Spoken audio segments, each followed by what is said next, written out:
Welcome to our channel. வாங்க சமையல தெரிஞ்சுக்கலாம். இன்னைக்கு சூப்பரான 90s கிட்ஸ்லேருந்து 2K கிட்ஸ் பெரியவங்கலேருந்து சிறியவங்க வரைக்கும் விரும்பி சாப்பிட்ற தேன் மிட்டாய் நம்ம எப்படி செய்கிறதுன்னு பார்ப்போம். இதுக்கு நான் 250 கிராம் இட்லி ரைஸ் எடுத்திருக்கேன், 50 கிராம் உளுந்து எடுத்திருக்கேன். இது எல்லாத்தையும் ரெண்டுத்தையும் தனித்தனியாக கழுவி இந்த மாதிரி ஊற வச்சு 4 மணி நேரம் நல்லா ஊற வச்சு எடுத்துக்கோங்க. அடுப்பு பற்ற வச்சு ஒரு கடாய் வச்சு அதில் 1 கப் சுகர், 250 கிராம் சுகரை நான் மூழ்கிற அளவுக்கு தண்ணி விட்டு நல்லா சுகர் சிரப் ரெடி பண்ணி எடுத்துக்க போகிறேன். நீங்களும் அதே மாதிரி எடுத்துக்கோங்க. இந்த மாதிரி நல்லா கை வச்சு கரண்டு இந்த மாதிரி சுகர் சிரப் குலோப் ஜாமுனுக்கு ரெடி பண்ணுவோம்ல அந்த மாதிரி இருந்தால் போதும். ரொம்ப பாகு மாதிரிலாம் வேணாம். இது நல்லா கொதிச்சு வந்துருச்சு. இது நம்ம ஏலக்காய் தூள் தூவி இறக்கி நல்லா ஆற விட்டு வச்சுருங்க. அடுப்பை பற்ற வச்சு அதில் ஒரு கடாய் வச்சு பொரிக்கிறதுக்கு தேவையான எண்ணெய் விட்டு மிதமான சூட்டில் தான் இருக்கணும், இல்லைனா ரொம்ப கரிஞ்சிரும், இல்லை உள்ளே வேகாமல் இருக்கும். இன்றைக்கி நம்ம இட்லி ரைஸ் எடுத்தோம்ல அது ரெண்டுத்தையும் நல்லா தலையை கழுவி நான் அரைச்சி வச்சுருக்கேன். தண்ணி சேர்க்காமல் அரைக்கணும். இதில் கலர் பவுடர் சேர்த்துருக்கேன். உங்களுக்கு என்ன கலர் பவுடர் பிடிக்குதோ அதை ஆட் பண்ணுங்கள். நான் இன்றைக்கி ஆரஞ்சு கலர் சேர்த்துருக்கேன். இதில் 1 சிட்டிகை சோடாப்பு எல்லா கடையிலையும் கிடைக்கும். இந்த மாதிரி நல்லா கலந்து வச்சுக்கோங்க. 1 சிட்டிகை உப்பு சேர்த்துக்கோங்க.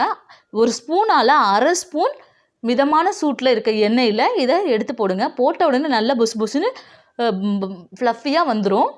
தேன் மிட்டாய் 1/2 ஸ்பூன் தான் சேர்த்துருக்கேன் பாருங்கள். மாவு 1/2 ஸ்பூன் விட்டாலே போதும், நல்லா பொரிஞ்சிரும்.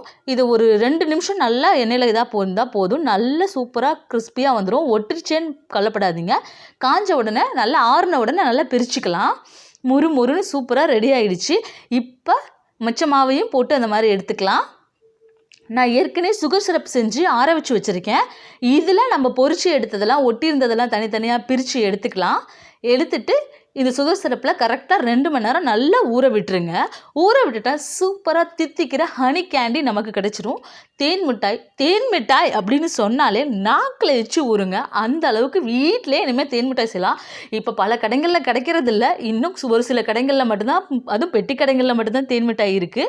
அதுவும் முன்னேர்ந்த டேஸ்ட் கிடையாது. ஆனால் இப்போ நான் சொன்ன மெஷர்மெண்ட் படி நீங்கள் செஞ்சீங்கன்னா டேஸ்டான தேன் மிட்டாய் வீட்டிலே ரெடி ஆகிடும். வெயிட் இன்னும் வீடியோ இருக்குது, ஸ்கிப் பண்ணாமல் பாருங்கள். இந்த மாதிரி நல்லா ஊறினதுக்கப்புறம் இந்த தேன் மிட்டாயெல்லாம் ஒன்று தனியாக தட்டில் எடுத்து வைக்கணும். அதுக்கு நான் சுகரை மிக்சியில் போட்டு நல்லா பொடிச்சு இந்த மாதிரி பொடியாக்கியிருக்கேன். எதுக்குன்னா அப்போ தான் அந்த சுகர் மேலே தேன் மிட்டாய் மேலே வந்து சுகர் தேங்கி இருக்க மாதிரி இருக்கும், அது உருவாக்குறதுக்கு தான். இப்போ நம்ம இது சிரப்பில் போட்டு எல்லா தேன் மிட்டாயும் இந்த மாதிரி தட்டில் எடுத்து தனியாக போட்டு வச்சுக்குவோம். நான் மிச்ச சுகர் பொடித்த சுகரையும் அது மேலே தூவி விடுறேன். தூவி விட்டுட்டு நல்லா ஒரு மணி நேரம் விட்டுருங்க. நல்லா செட் ஆகிடும். அப்போ ஒரு கண்டெய்னரில் போட்டு மூடிக்கலாம். இப்போ நான் பண்ணி காட்டுறேன் பாருங்கள்.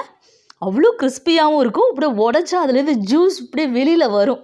வா, எனக்கு நாக்கு ஊறுது ஃப்ரெண்ட்ஸ். நான் சாப்பிட்டுட்ருக்கேன். நீங்களும் மறந்துடாமல் செஞ்சு சாப்பிடுங்க. இந்த வீடியோ உங்களுக்கு ரொம்ப பிடிச்சிருந்தா மறந்துடாமல் லைக் பண்ணிடுங்க. நம்ம சேனல் பார்க்குறவங்க ஃபஸ்ட் டைம் தான் சப்ஸ்கிரைப் பண்ணிடுங்க. Bye friends, love you to all.